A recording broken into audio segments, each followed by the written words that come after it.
Live from Radio Row at Super Bowl 60 in San Francisco, this is Roy Kessel with Sports Philanthropy Network, and we're so excited today to have with us Jamesetta Cleveland. Jamesetta's been with Sports Philanthropy Network for a long time and does amazing work with her Sports Mom University. So, Jamesetta, thank you for being here and welcome to the show. Thank you for having me.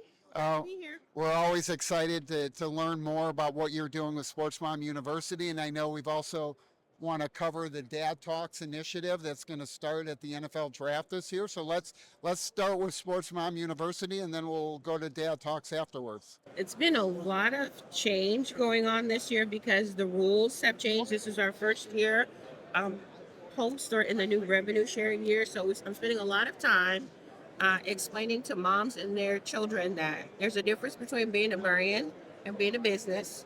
Just because you engage in commerce doesn't necessarily mean that you're a recognizable brand, and helping them understand the impact that you have, especially when you are treated like a commodity.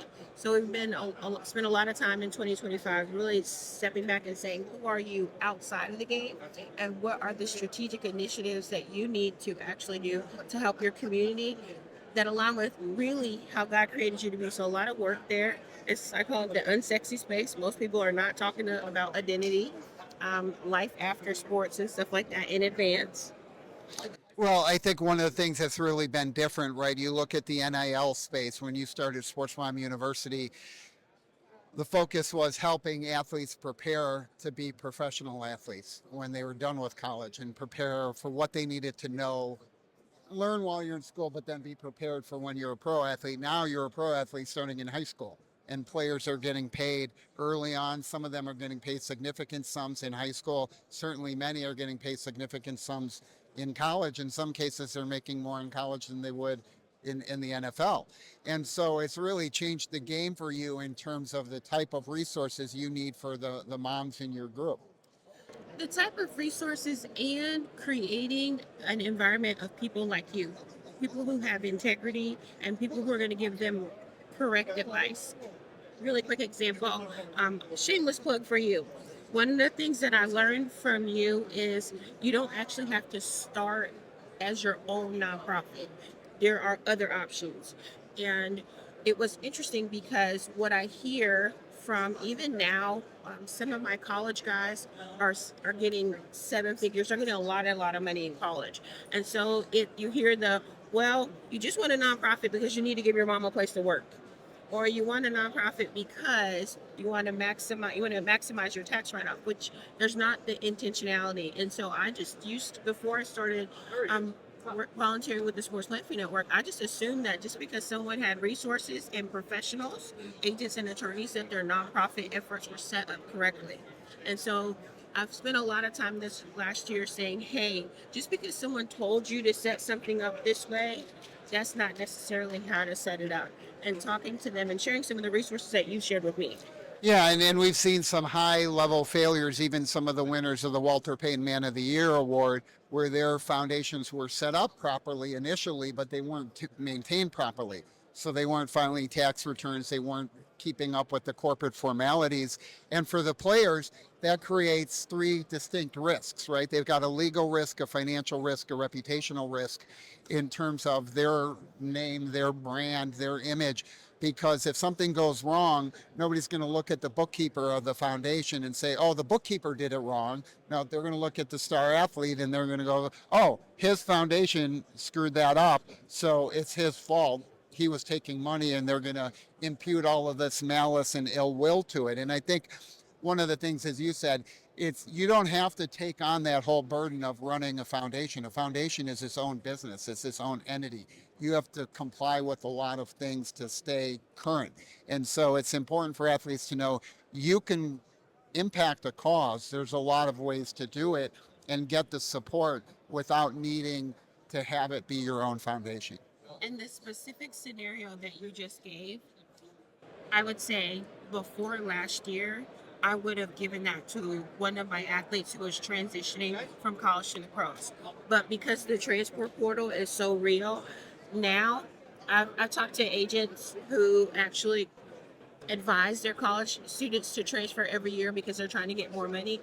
But if you have a nonprofit, now I get to share that example like, hey, just because you started off at Don't take this. This is not literal. This is an example. Just because you started off at LSU and then you moved over to Georgia and then you moved over to Cal, you do need to think about your nonprofit.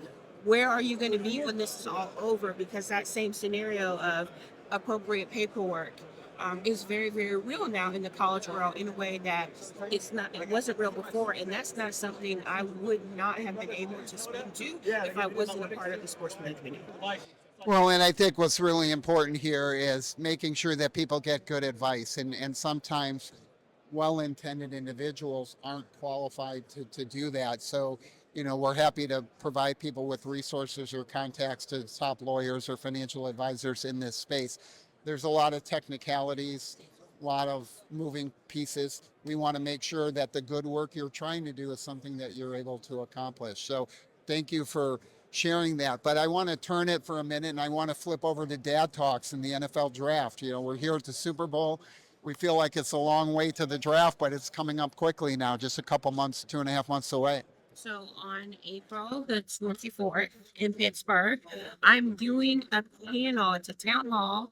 It's called Dad Talks, but it's really called Dad Talks Intentional Fathers, Incredible Kids, and heavy emphasis on the intentional fathers, incredible kids, because statistically speaking, when I do the research, it is documented that if there's an intentional father or male figure in the life of a child, every statistical outcome increases. There's, less drug and alcohol use. There is better mental health. There is an increase in academic outcomes.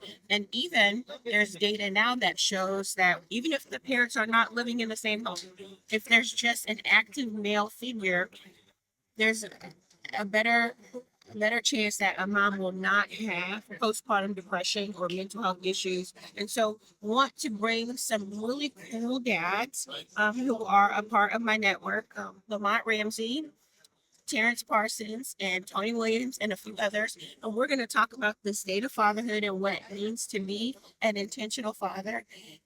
Ken, because we are all about doing nonprofit work, one of the charities that we're going to be benefiting for that is going to be the Sports Philanthropy Network. We're going to use sports for good. So we're going to be raising some dollars. And so you guys will be hearing about that more and more and more starting next week. But I'm excited to partner in this area and do something to benefit what you're doing here. Well, we're Sports Philanthropy Network is thrilled to partner with Dad Talks. We know it's going to be an amazing initiative. It's such an important area. And as Jamesetta said, the data is so clear that homes that have a father involved, kids that have a father involved, have much better outcomes academically, socially, professionally throughout the course of their lifetime. So launching that at the draft in Pittsburgh is going to be terrific. Jamesetta, thank you for being here with us as always.